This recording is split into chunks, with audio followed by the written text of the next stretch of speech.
Everyone, welcome to Pawan wow academy. आशा है आप सब लोग अच्छे होंगे और सुरक्षित भी होंगे। As you know, class 12th का चैप्टर हम लोगों का रनिंग में है। सेकंड चैप्टर एनिमल्स में रिप्रोडक्शन। काफी लेंथ चैप्टर है, बहुत ज्यादा, I know, but it almost अब खत्म ही होने वाला है। अब इसकी 3-4 वीडियोस और बची हुई है और इन वीडियोस में आपका जो चैप्टर है फिनिश हो जाएगा। और जो अब जो चैप्टर बचा हुआ है बहुत ही मतलब एकदम सिंपल वाला है। जस्ट होता है, एक समझने वाला चैप्टर है बस। उसके अलावा इसमें कुछ भी थ्योरी एक्स्ट्रा हम लोग नहीं है। तो लास्ट हम लोगों ने जो ट्राइमेस्टर्स थे प्रेगनेंसी के टाइमिंग पर, वो हम लोगों ने डिस्कस कर लिए थे। और जो नेक्स्ट हम लोगों को टॉपिक स्टार्ट करना था वो था पैट्रेशन वाला। Okay, so let's start. Humans are viviparous. आप लोगों ने दो वर्ड्स पढ़े होंगे, that is viviparous and oviparous. Oviparous होते हैं जो ऐसे एनिमल्स, ऐसे ऑर्गेनिज्म जो एग्स को प्रोड्यूस करती हैं, और विविपेरस होते हैं जो बेबीज को प्रोड्यूस करते हैं। तो ह्यूमंस हमारे विविपेरस हैं because they give birth to their young ones. So parturition is the process of giving birth to a baby. तो पैट्रुएशन भी कौन सी प्रोसेस है? जब ह्यूमंस बेबीज को बर्थ करती हैं, that is parturition. The physical activities involved in patruation like uterine and abdominal contraction, dilation of cervix and passage of baby are collectively called labor. इसमें जो physical activities होती हैं, जो यूट्रस और abdominal cavities होती है, यूट्रस की walls होती हैं, वो कॉन्ट्रैक्ट होती हैं। देखिए क्यों होती हैं? एक यूट्रस का एक साइज होता है, यूट्रस का एक इतना साइज होता है कि वो इतना स्ट्रेच हो सकता है, जस्ट इमेजिन, इतना स्ट्रेच हो सकता है। अब 9 मंथ के बाद, 9 मंथ का पूरा कंप्लीट पीरियड होता है, उसके बाद बेबी तो ग्रो ही हो रहा है ना, ऐसा तो नहीं है कि छोटा हो रहा है, बेबी ग्रो हो रहा है, राइट? लेकिन यूट्रस की वॉल सिर्फ और सिर्फ इतना इतना होता है uterus without baby, but baby के साथ इतना और स्ट्रेच हो सकता है, लेकिन इससे ज्यादा नहीं हो सकता। But baby is growing continuously, so what will happen? The uterus and the abdominal organs will contract. अब नहीं इतना इससे ज्यादा स्ट्रेच हो सकता, they will contract. Dilation of cervix, जो सर्विक्स होता है यूट्रस के बाद जो एंडिंग पॉइंट होता है यूट्रस का, सर्विक्स, डायलेशन स्टार्ट हो जाता है इसमें। डायलेशन मीन्स वो भी थोड़ा सा ओपनिंग, इतना छोटा सा पैसेज होता है, ओपनिंग होती है सर्विक्स की, वो थोड़ा सा लार्ज हो जाती है। एंड जो बेबी है आउट ऑफ द बॉडी आता है, जिसे हम लोग क्या बोलते हैं? Labour. Labor is accompanied by a localized sensation of discomfort and agony called labor pains. और ये जो पूरी लेबर की प्रोसेस होती है ना, कि कॉन्ट्रैक्शन हो रहा है, डायलेशन हो रहा है, बेबी का पैसेज हो रहा है, तो डिस्कम्फर्ट होता है। मदर की बॉडी के अंदर क्या है? एक डिस्कम्फर्ट होता है जिसे हम लोग बोलते हैं labour pain. So parturition is controlled by a complex neuro endocrine mechanism. तो ये जो पैट्रुएशन की पूरी प्रोसेस होती है ना, ये न्यूरो एंडोक्राइन मैकेनिज्म के थ्रू कंट्रोल होती है. Signals arise from the fully formed foetus and placenta cause mild uterus contraction. जब बेबी पूरी तरीके से बड़ा हो जाता है, यानी कि फीटस कंप्लीटली 9 मंथ कंप्लीट कर लेता है, तो ये endocrine system, neuron endocrine system के थ्रू जो मसल्स होती है, उन मसल्स में, और जो ब्रेन होता है वहां पे एक सिग्नल सेंड करता है, now I am grow fully, now let me outside, right? अब मुझे बाहर जाना है।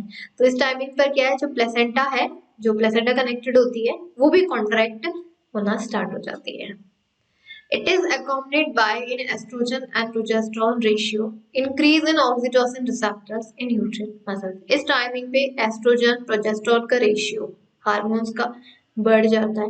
ऑक्सीटोसिन हार्मोन यूट्रस की मसल्स में रिसीव होने लगते हैं, and they cause vigorous contraction of myometrium of uterus at the end of the pregnancy. जो मायोमेट्रियम लेयर होती है यूट्रस की, सबसे इनरमोस्ट लेयर की बात करें तो एंडोमेट्रियम होती है, एंड मिडिल लेयर की बात करें तो मायोमेट्रियम होती है. तो सबसे पहले जो कॉन्ट्रैक्शन स्टार्ट होता है यूट्रस में, वो मायोमेट्रियम यानी कि मिडिल लेयर से स्टार्ट होता है. The fully developed fetus gives signals for the uterus contraction by secreting adrenocorticotropic hormone from pituitary and corticosteroids from adrenal gland. जब fetus पूरी तरीके से डेवलप हो जाता है तो वो यूट्रस के जो वॉल्स हैं उनमें एडिनोकॉर्टिकोट्रोपिक हार्मोन पिट्यूटरी ग्लैंड से और कॉर्टिकोस्टेरॉइड हार्मोन एड्रिनल ग्लैंड से रिलीज होते हैं, जो यूट्रस को कॉन्ट्रैक्ट करने में हेल्प करते हैं। And this triggers release of oxytocin from mother's pituitary gland, which acts on uterine muscles of mother and cause vigorous uterine contraction. जब ये हमारे ACTH और कॉर्टिकोस्टेरॉइड हार्मोन रिलीज होते हैं, इनके रिलीज होने की वजह से जो ऑक्सीटोसिन हार्मोन है पिट्यूटरी ग्लैंड से, वो भी यूट्रस की मसल्स में आना शुरू हो जाता है, एंटर होना शुरू हो जाता है, जिसकी वजह से जो यूट्रस की मसल्स हैं और कॉन्ट्रैक्ट होना स्टार्ट हो जाती हैं, क्योंकि जितना ज्यादा कॉन्ट्रैक्शन होगा, मसल्स जितनी ज्यादा कॉन्ट्रैक्ट होंगी, बेबी उतना बाहर आएगा out of the body, and this leads to the expulsion of the baby from the uterus. और इन सारे हार्मोन्स, इतने ज्यादा कॉन्ट्रैक्शंस की वजह से जो बेबी है यूट्रस से बाहर एक्सपर्ट होता है, इसमें बाहर की साइड आता है। 3 स्टेजेस होती हैं इसमें। फर्स्ट स्टेज होती है डायलेशन स्टेज, तो डायलेशन स्टेज देख लेते हैं। Uterine contraction begin from top forcing the baby toward the cervix. देखिए यूट्रस होता है, यूट्रस के अपर पोर्शन की बात करें तो कौन सा होता है, फुंडस होता है, राइट।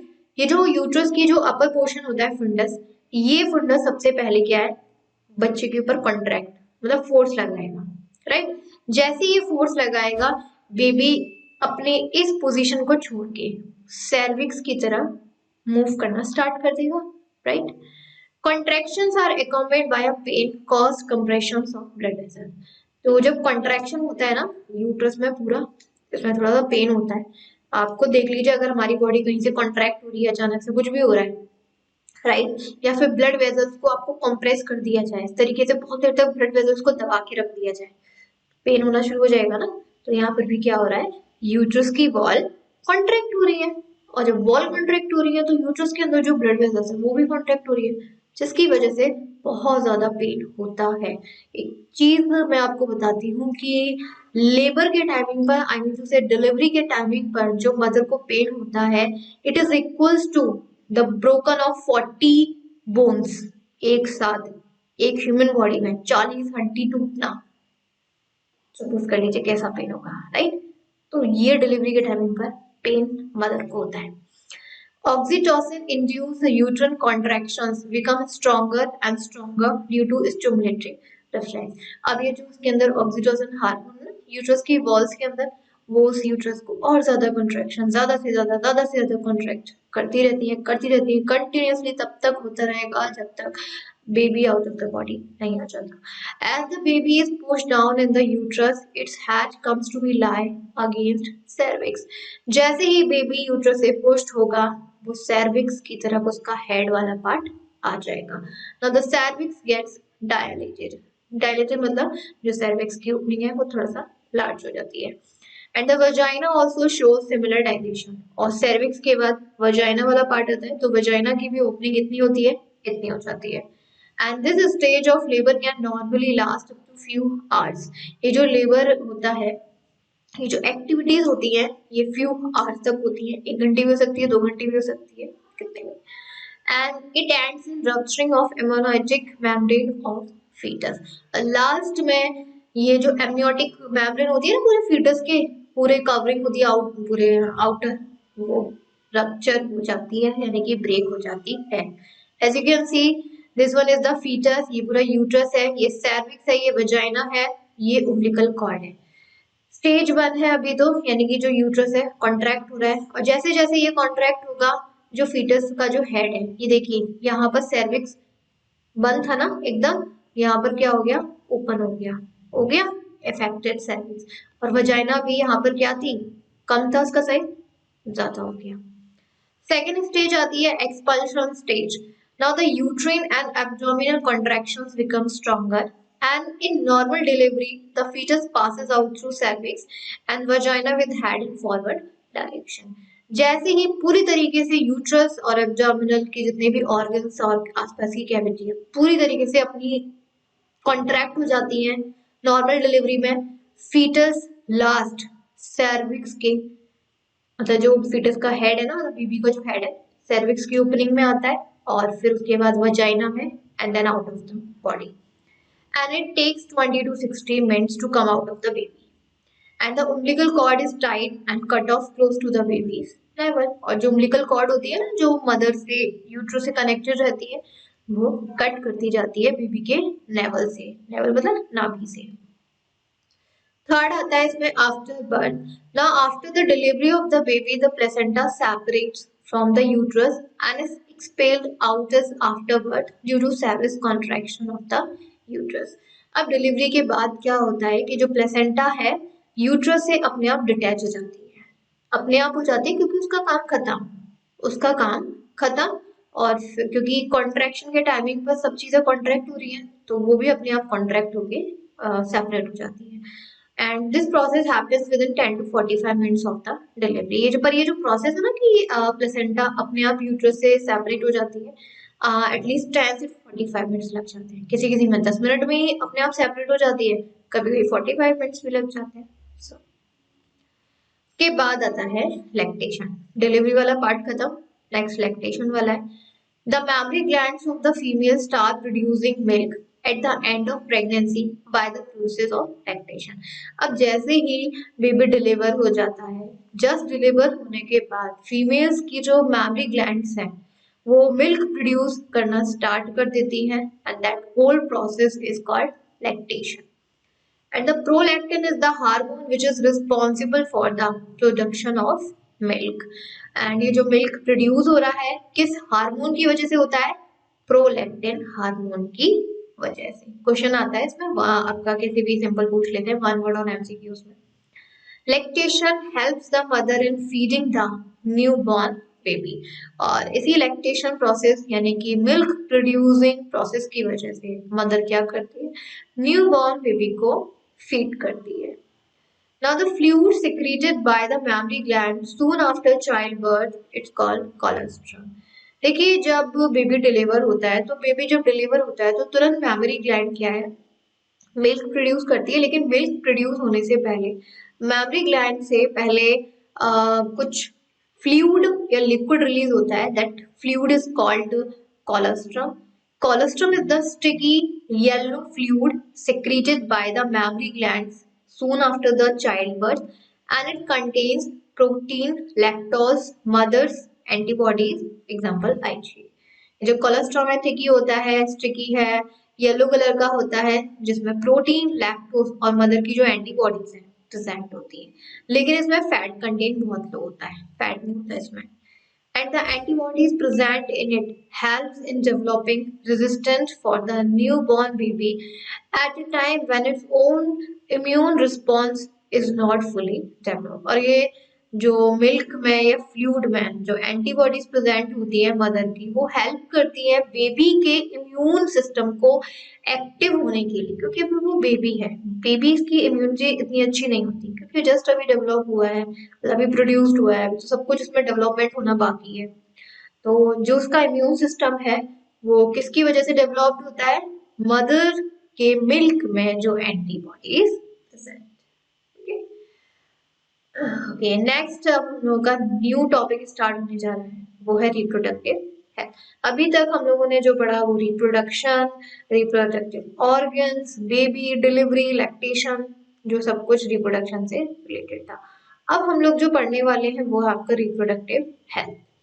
ये जब हम लोगों ने सारी चीजें reproduction, organ, right, gametes, baby, child, mother, सबके बारे में पढ़ लिए, तो इसकी हेल्थ के बारे में भी थोड़ा सा पढ़।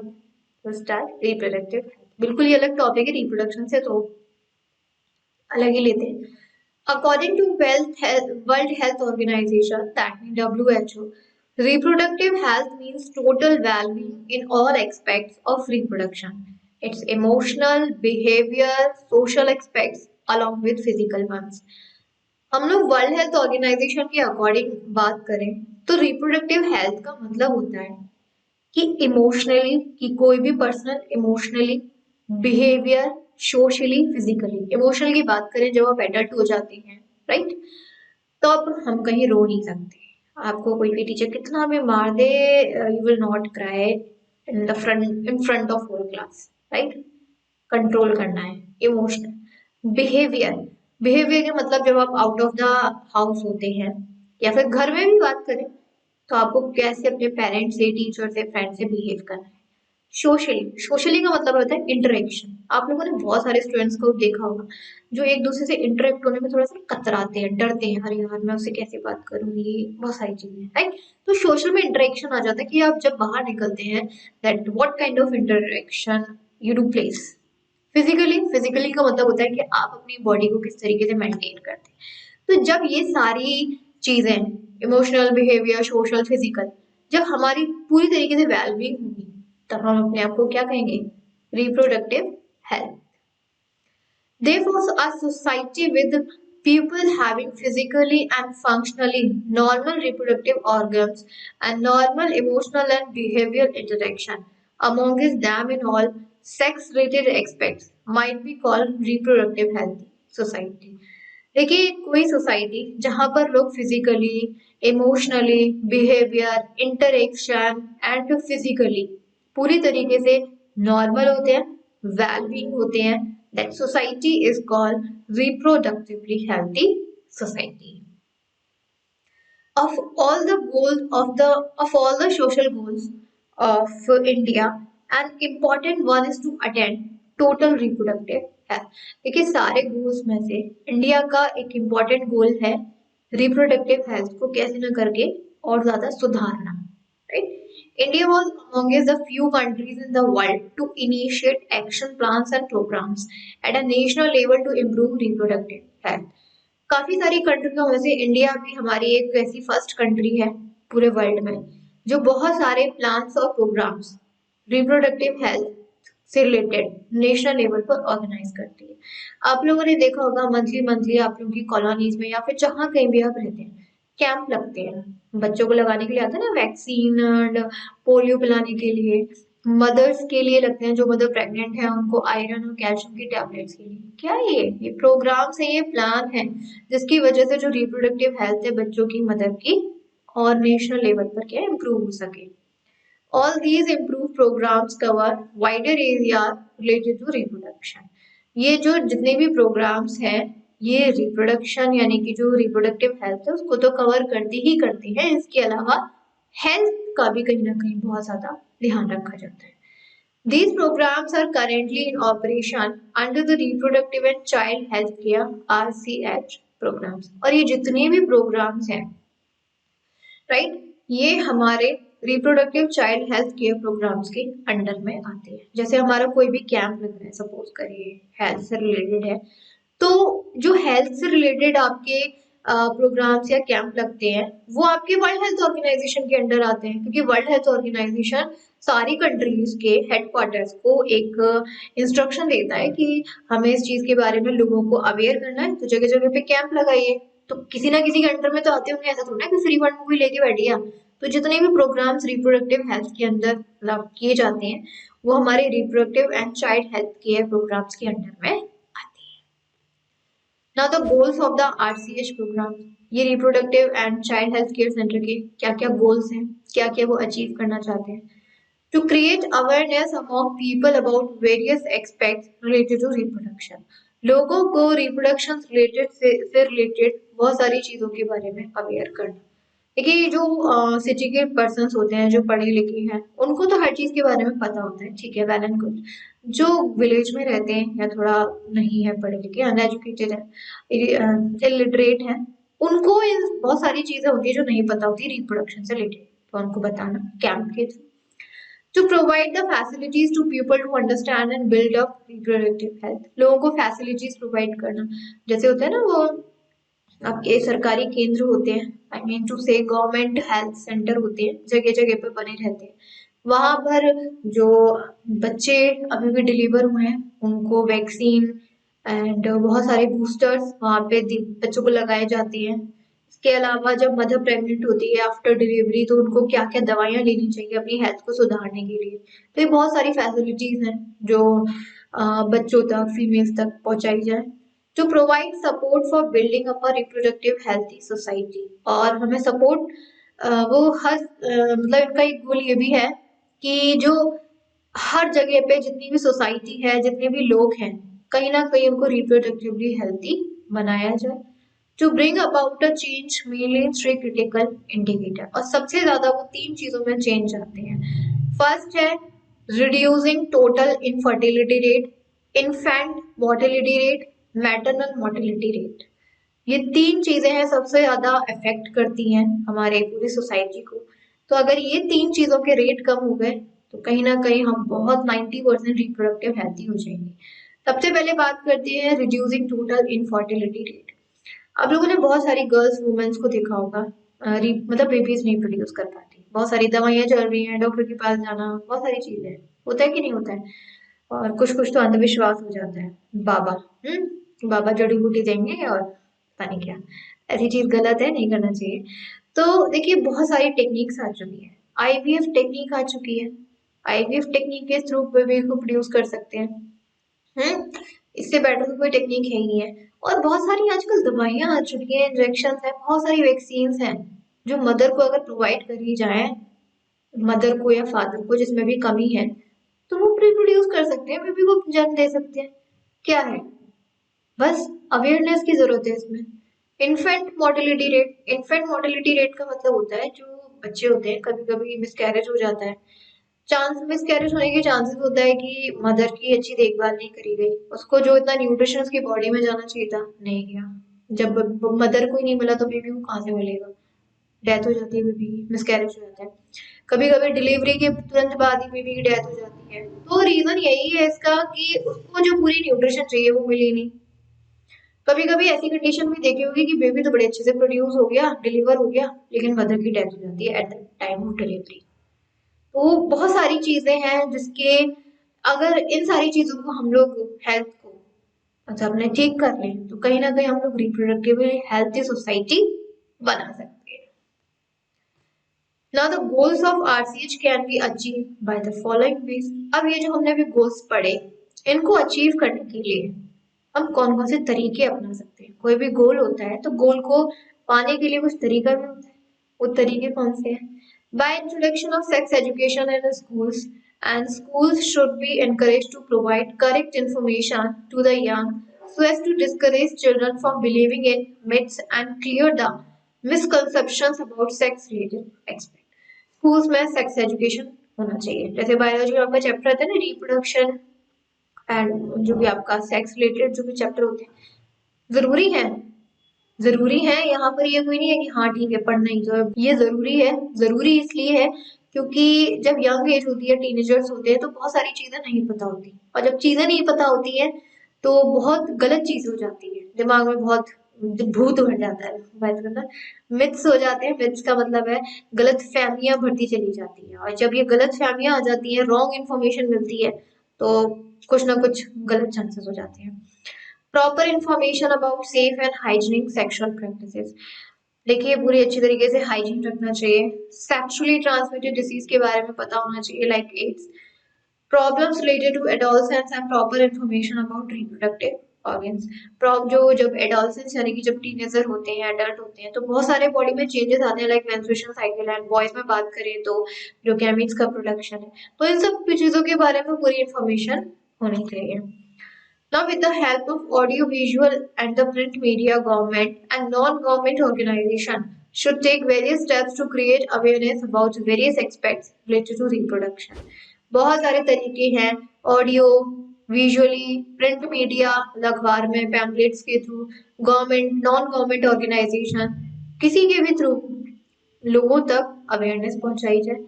By educating the younger generation about birth control measures, prenatal care of pregnant women, postnatal of the mother and child, importance of breastfeeding, younger generation जो आ रही है उसको बर्थ कंट्रोल्स के बारे में मेजरमेंट्स बताना। जब वुमेन प्रेग्नेंट होती है तो उस टाइमिंग पर उसकी कैसे केयर करनी चाहिए, जो डिलीवरी हो गई है तो मदर और चाइल्ड की कैसे इम्पोर्टेंट मतलब उनकी केयर करनी चाहिए, ब्रेस्ट फीडिंग के बारे में।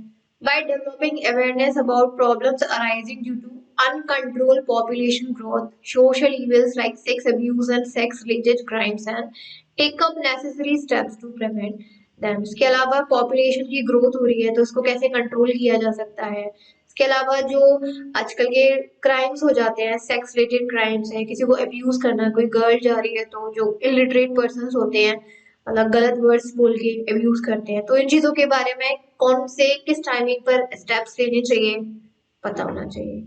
by creating awareness about statutory ban और amniocentesis for sex determination। इसके अलावा बहुत सारे पर्सन आपने देखे होंगे कि वो लोग मतलब बॉयज के लिए, बेबी बॉय के लिए, मतलब बेबी बॉय चाहिए, बेबी बॉय चाहिए, मतलब क्या है लड़की में, ऐसा कौन सा काम है जो आज के प्रेजेंट टाइम पे लड़कियां नहीं कर सकती? जॉब वो कर सकती है, पैसे वो कमा सकती, क्या है, सब कुछ कर सकती है स्टिल। तो ऐसी चीजों को बैन करना चाहिए जिसकी वजह से डिलीवरी के टाइम पता लगा लेते हैं ना कि लड़का है लड़की है तो उसको मार दिया जाता है, अबॉर्शन वगैरह लाइक दैट। तो ये जो प्रोसेस होती है अमीनोसिंथेसिस को बैन कर दिया जाए पूरी तरीके से, तो कहीं ना कहीं होगा। And by creating awareness about child immunisation programmes, इसके अलावा चाइल्ड इम्यूनाइजेशन प्रोग्राम्स होते हैं, दैट मीन कि जब बेबी डिलीवर हुआ है तो उसके सारे बहुत सारे वैक्सीन इम्यूनिटी बूस्टर्स उसे दिए जाते हैं।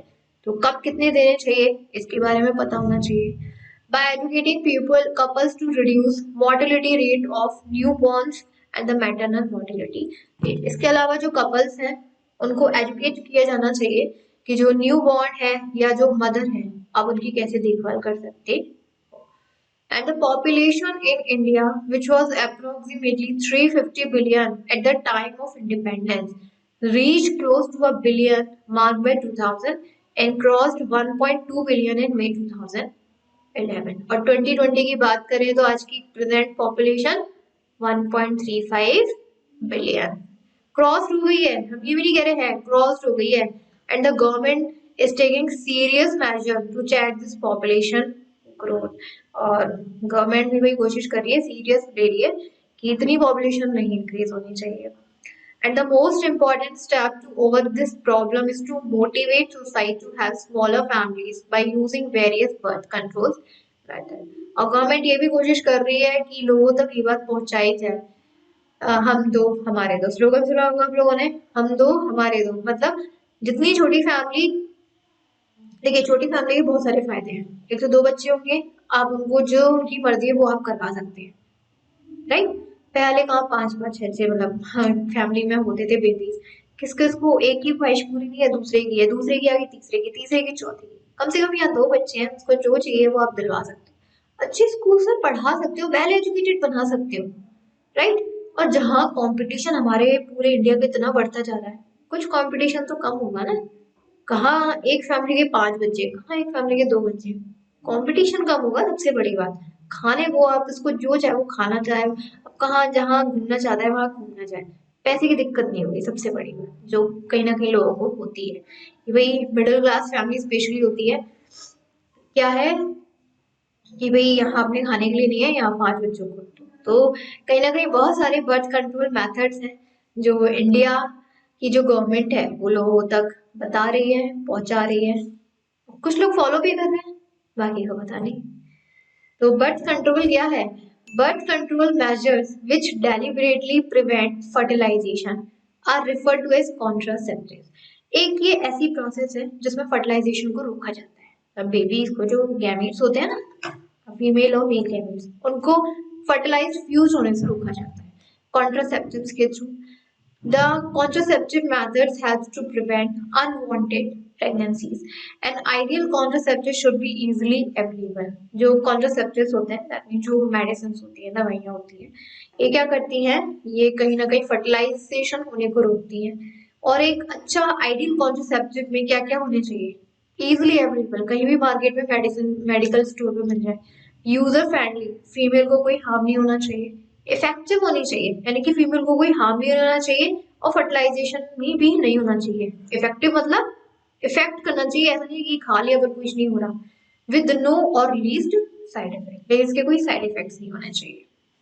Contraceptive methods are of two types. और जो कॉन्ट्रासेप्टिव मेथड्स हैं ये भी दो टाइप्स के होते हैं, टेम्पररी एंड परमानेंट। इनको हम अपने नेक्स्ट वीडियो से कंटिन्यू करेंगे क्योंकि ये थोड़ा सा लेंथी है और बहुत ज्यादा लेंथी होने की वजह से हम लोगों को थोड़ा सा टाइम ज्यादा चाहिए, राइट। और ज्यादा टाइम आप बोर हो जाएंगे, तो बेटर है कि आपको जितना भी कराया गया है आप उतना कंप्लीट कर लीजिए। मेरे ख्याल से इतना तो समझ में आ गया होगा, कोई प्रॉब्लम नहीं होगी। सारी बहुत सारी चीजें हैं जो आप ऑलरेडी आप अपनी बुक में, आसपास सोसाइटी में, घरों में सुनते हैं, पढ़ते हैं। ठीक, चलिए मिलते हैं अपने नेक्स्ट वीडियो में जो आगे के जो मैथड्स के साथ। Thank you.